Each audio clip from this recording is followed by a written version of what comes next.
Do you love retro style? Do you enjoy wearing or buying old-fashioned clothes? If so, you're not alone. Retro style consumption is becoming more popular in China, especially among young people. But why is that? What does it say about the changing society and culture of China? Come, let's find out more. Retro style consumption means buying or wearing old-fashioned clothes or accessories that were popular in the past.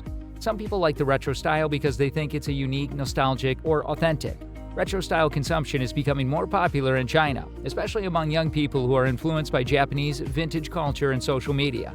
However, China still has some challenges to overcome before it can fully embrace the second-hand fashion market. One of the challenges is counterfeiting. China is known for producing and selling fake or low-quality goods that imitate famous brands or designs. Some consumers may not trust the quality or authenticity of the second-hand items they buy online or offline. They may also worry about being cheated or scammed by sellers who lie about the origin or condition of the products. Another challenge is that social status attached to new goods. In China, buying new and expensive clothes or accessories is a way of showing one's wealth, success, and taste. Some consumers may not want to wear second-hand items because they think it's cheap, dirty, or shameful. They may also fear losing face or respect from others who may judge them negatively for wearing old or used clothes. A third challenge is the superstition about wearing other people's clothes. In China, some people believe that clothes can carry the energy or luck of the previous owners. They may think that wearing secondhand clothes can bring bad luck, illness, or misfortune to them. They may also feel uncomfortable or disgusted by the idea of wearing something that someone else has worn before. Those challenges may explain why the second-hand fashion market in China is still small compared to other countries. However, some positive signs show that potential for growth and change. For example, some celebrities and influencers have promoted retro-style consumption by wearing vintage clothes or accessories on social media or at public events. Some online platforms and offline stores have also emerged to cater to the demand and supply of second-hand fashion items. Some consumers have also become more aware and concerned about the environmental and social impact of fast fashion and overconsumption. One of the reasons why retro-style consumption is increasing in China is that it indicates a shrinking youth population. China is facing a demographic problem of a low birth rate and an aging population.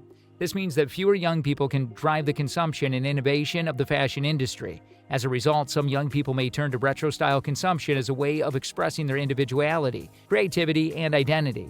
They may also seek to connect with the past and find meaning and value in the old and the classic. Retro-style consumption may be a way of coping with the uncertainty and pressure of the present and the future. A big surge in China indicates a shrinking youth population, which means that China's population is getting smaller and older, and there are fewer younger people to support the economy and society. China has been the world's most populous country for centuries, with more than 1.4 billion people in 2022. But its population is starting to decline, which means that there are fewer births than deaths every year. The population fell about 850,000 people in 2022, the first time since the 1960s. The United Nations projects that China's population will drop to about 1.3 billion by 2050 and below 800 million by 2100.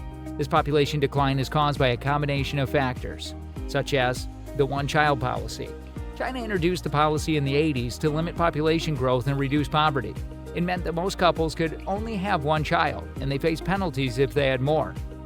The policy reduced that birth rate and the number of young people in China.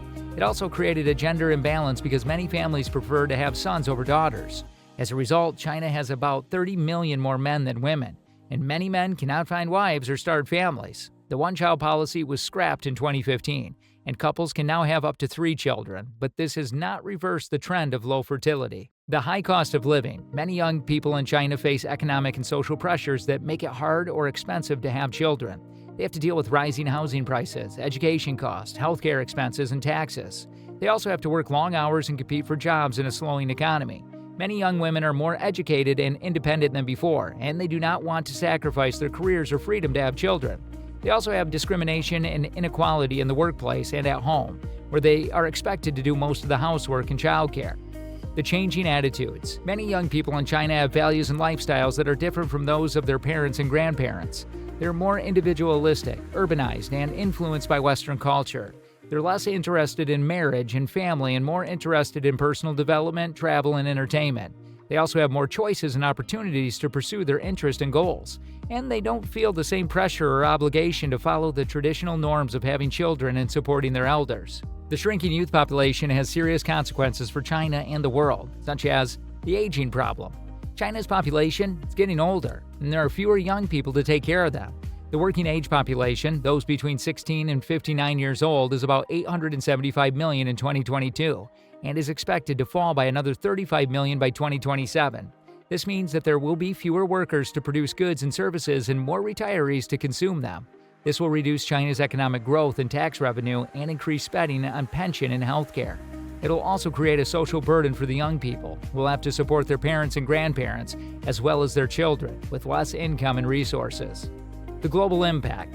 China is the world's second largest economy, and it plays a key role in driving global growth and trade.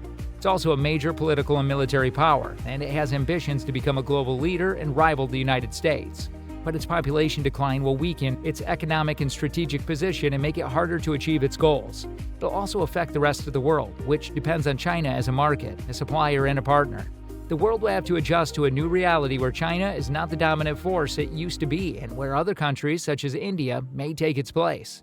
To prevent or slow down the population decline, the Chinese government has introduced some measures, such as encouraging more births. The government has relaxed the family planning policy and allowed couples to have up to 3 children.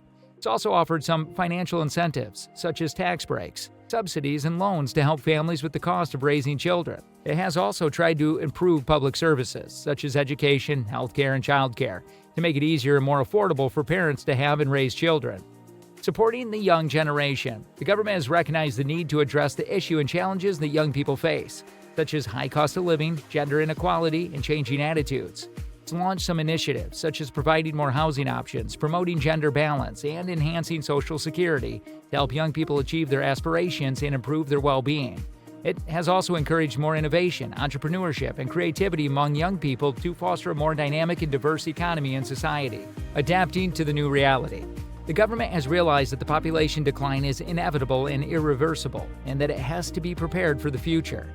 It started to reform the economic and social systems, such as the pension and healthcare systems, to make them more sustainable and efficient. It's also invested more in technology, education, and research to enhance the productivity and competitiveness of the workforce. It's also sought to strengthen its international relations and cooperation to maintain its global influence and security. China's population decline affects other countries in various ways, such as economic impact. China is the world's second largest economy, and it contributes to about 17% of the global GDP.